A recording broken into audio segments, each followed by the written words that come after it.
Chapter 7 fractions classic CBSE NCERT. इस section पे हम लोग जानेंगे fractional units and equal shares के बारे में, fractional units as a part of a whole के बारे में और मेजरिंग फ्रैक्शनल यूनिट्स देखेंगे हम। सबसे पहले हम लोग जानेंगे कि फ्रैक्शन क्या होता है। सपोज आपके पास एक पिज्ज़ा है। अगर आप अकेले हैं तो आप पूरा पिज्ज़ा खा सकते हैं। अभी आपका दोस्त आया, we know sharing is caring, तो आप आपका पिज्ज़ा आपके दोस्त को भी शेयर करेंगे। और अगर आप इक्वली शेयर कर रहे हैं तो दोनों को हाफ हाफ पोर्शन मिलेगा। सपोज ए और बी वो दो दोस्त हैं। जब बी आया ए के साथ तो दोनों को हाफ हाफ शेयर मिला। अभी मानिए कि एक और दो दोस्त आए उनके, सी और डी। फिर ये पिज्ज़ा और 4 लोगों में बांटना है, तो सभी को इक्वल हिस्सा भी देना है आपको। तो ये और हाफ हिस्सों में बटेगा, तब जाके सभी को मिलेगा 1/4 1/4 1/4 पोर्शन करके सभी को मिलेगा। ये जो टर्म्स हैं इनको फ्रैक्शंस कहते हैं। हम देख पा रहे हैं कि जब दो दोस्त थे तो आधा शेयर मिला था, और जब 4 हो गए तो 1/4 शेयर मिला। और हाफ शेयर को हम तो पता ही है कि हाफ शेयर 1/4 शेयर से बड़ा है। तो जितना कम लोग थे उतने ज़्यादा शेयर्स मिले। तो ये एक चीज़ आप नोटिस ज़रूर कीजिए कि डिनोमिनेटर जितना छोटा होगा उतना ज़्यादा शेयर मिलेगा।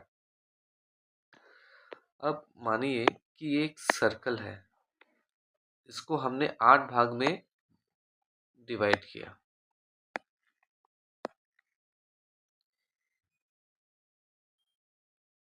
इक्वल भाग में डिवाइड किया है। हर एक जो ये पार्ट है, हर एक जो ये पोर्शन है, इनको यूनिट फ्रैक्शंस कहते हैं या फ्रैक्शनल यूनिट्स कहते हैं। तो इसको जब हमने 8 भाग में डिवाइड किया है तो हाफ 3 4 5 8 ये सारे फ्रैक्शनल यूनिट्स हैं। सपोज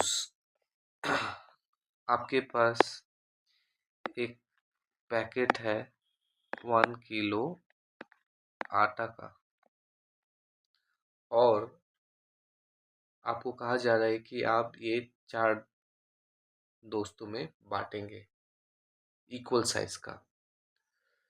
तो हर एक को कितना साइज मिलेगा?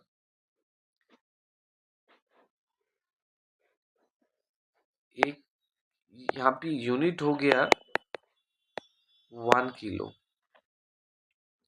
हमें 4 यूनिट चाहिए इक्वल साइज का,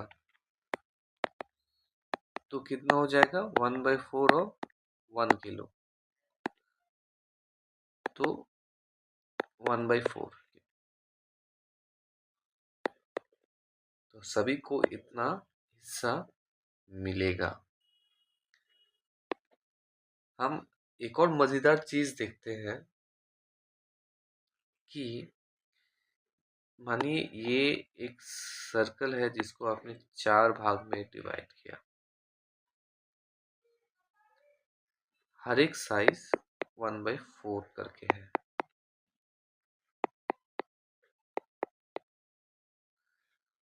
अभी आपने 3 सेक्शन पकड़ा।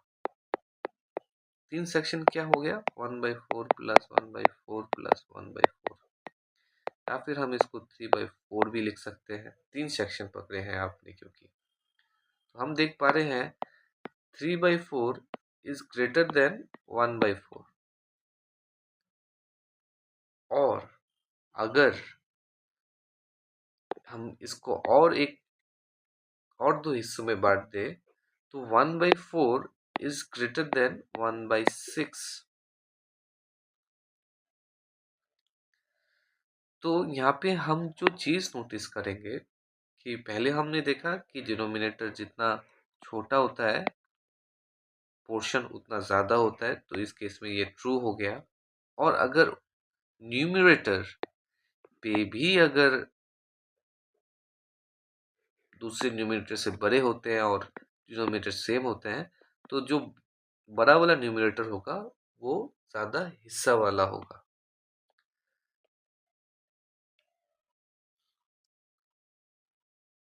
मान लीजिए एक और सर्कल लिया हमने और ये हाफ सर्कल को लिया हमने 1 फ्रैक्शनल यूनिट के हिसाब से। तो दो हाफ सर्कल मिलके हमको मिले 1 कंप्लीट सर्कल।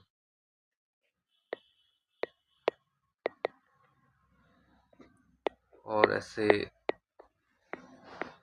4 हाफ सर्कल मिलके बने 2 कंप्लीट सर्कल।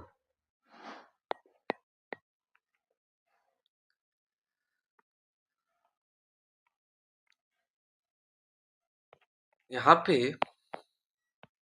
ये जो 3/4 मिला हमको, इस पे हम बहुत कारीगरी कर सकते हैं। और जो जानकारी हमको मिल सकता है इससे वो ये है कि इसको हम न्यूमरेटर कहते हैं, इसको डिनोमिनेटर,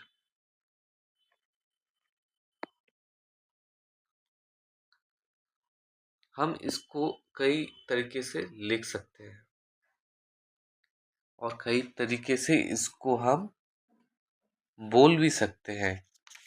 प्रोनाउंशिएट हम इसको कैसे करेंगे? इसको 3/4 कह सकते हैं, 3/4 या 3/4 भी कह सकते हैं, और 3 टाइम्स 1/4 भी कह सकते हैं। यहाँ पे जो करेक्ट प्रोनाउंसिएशन है वो ये है 3 टाइम्स 1/4, क्योंकि इससे हमें साइज ऑफ फ्रैक्शन के बारे में पता चलता है, फ्रैक्शनल यूनिट के बारे में पता चलता है। और इस केस में जब हम बोल रहे हैं कि 3 टाइम्स 1/4, हमको पता चल रहा है कि 1/4 जो है वो है फ्रैक्शनल यूनिट।